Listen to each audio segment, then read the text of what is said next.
थोडा मराठी सिनेमाकडे कमर्शियली सिनेमाची क्वालिटीबद्दल काहीच डाऊट नाही. मराठी सर्वात छान स्टोरी, सगळं, सगळं कॅरेक्टर, ॲक्टर, परफॉर्मर. कमर्शियली का मराठी सिनेमा अजून सक्सेसफुल नाही होऊ शकलाय? जसं मी नाही, तुम्हाला काही आकडे सांगतो, हं. कारण आम्ही काढले होते मध्ये एका रिसर्चसाठी, हां, हां. की कन्नड सिनेमा आता एक 3,000 कोटीपर्यंत गेलाय वार्षिक टर्नओव्हर. हां. तेलुगू का बॉलिवूडपैकी एक तेलुगू सिनेमा काहीतरी 8,000 कोटीवर आहे. बॉलिवूड 11,000 कोटी आहे ॲन्युअल.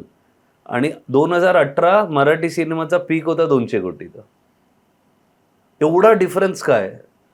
कुठे? म्हणजे लक्षात घ्या, माझं म्हणणं असं आहे की हे झालं अर्थकारण सिनेमाचं. मला एवढंच म्हणायचं की याच्यात दोष आपण मेकर म्हणा किंवा ऑडियन्सला देण्यात काहीच हे नाही आहे. प्रत्येक सिनेमासृष्टीत रिजनल असो, मेन स्ट्रीम बॉलिवूड असो, याच्यामध्ये अप अँड डाऊन्स हे आलेलेच आहेत. त्यातनं उभं राहणं गरजेचं आहे. त्यासाठी काय करता येईल? सिनेमा सुरुवात करण्यापासून तो रिलीज होण्यापर्यंत अनेक गोष्टींचा ह्याला इफेक्ट होतो. जसं निर्माता योग्य नसेल तर सिनेमा बनत नाही चांगला. डिरेक्टर योग्य नसेल सिनेमा नाही बनत योग्य. तो पुढे एक्झिबिट कसा होतो, थिएटर मिळतात नाही मिळत, हे सगळ्या अनेक गोष्टी आहेत त्याच्यात.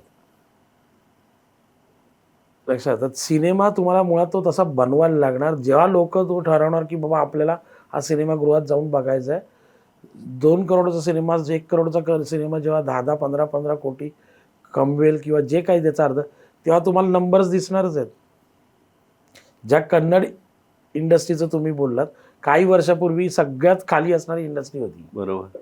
एक KGF, एक कंतारा येतो, कारण तिथली मातीचे सिनेमे बनत आहेत आणि ते वरती जातात, त्याच्यामुळे ती इंडस्ट्री पूर्ण बूम होते.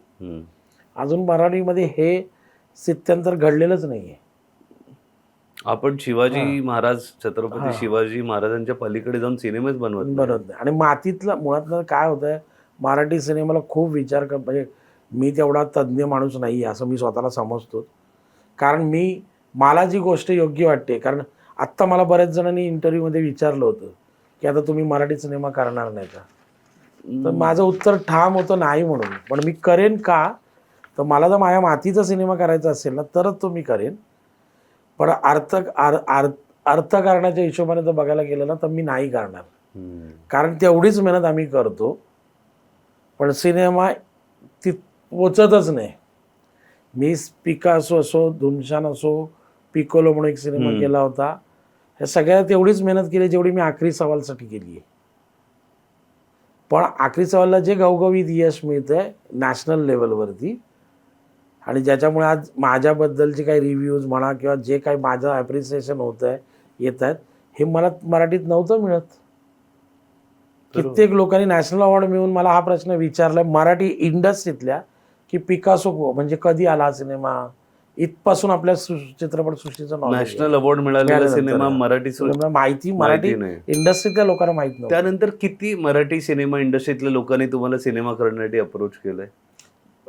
सिनेमा पिकासो नंतर प्रोड्युसर झाले? प्रोड्युसर वगैरे नाही, मी माझे निर्माते मीच शोधतो, मी कोणाकडे जात नाही. ही एक एकंदरित परिस्थिती आहे. आता तुम्ही माझे जर सिनेमे, जसे तुम्ही माझी फिल्मोग्राफी काढून बघितले, तुम्ही बघा की माझा एकही सिनेमाचा निर्माता मराठी नाहीये.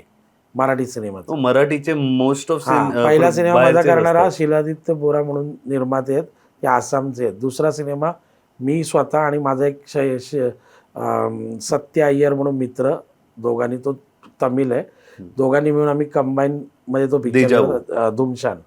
देजाऊ राघव कोळेसे, तो इंग्लिश सिनेमा होता, तो मराठी नाही म्हणते ना. अच्छा. हा, शरद केळकरांचा, तो कम्प्लीट इंग्लिश वर्ल्ड मार्केटसाठीच बनवलेला, वर्ल्ड क्लासिक सिनेमा मार्केटसाठीच बनवला, म्हणून तो भारतात आम्ही प्रदर्शितच नाही केला. तो आत्ता येईल नेटफ्लिक्सला. ती गोष्ट तिकडच्या नेटफ्लिक्समध्ये तो ऑलरेडी आहे, वेस्टर्न रिजनच्या. त्याच्यानंतर प्रेमप्रथा तुमच्या आम्ही केला, सत्य अय्यर आणि मी. पिकोलो जो होता तेही निर्माते कन्नड इंडस्ट्रीतनं आलेले आहेत, राजेश मुद्दापूर. सांगायचं तात्पर्य, तर मराठी मी कधी म्हणजे हे मी कोणाला दोष नाही, मी कधी अप्रोच नाही केला. माझं असं काही जास्त नेटवर्किंग नाही आहे की मराठी इंडस्ट्रीमध्ये मला गोष्ट सुचली मी त्याच्यासाठी माझ्या पद्धतीने निर्माता शोधतो, माझ्या पद्धतीने मी कास्टिंग करतो, माझ्या पद्धतीने मी ॲक्टर्सना अप्रोच करतो, मी सिनेमा बनवतो, माझ्याच पद्धतीने मी रिलीज करतो.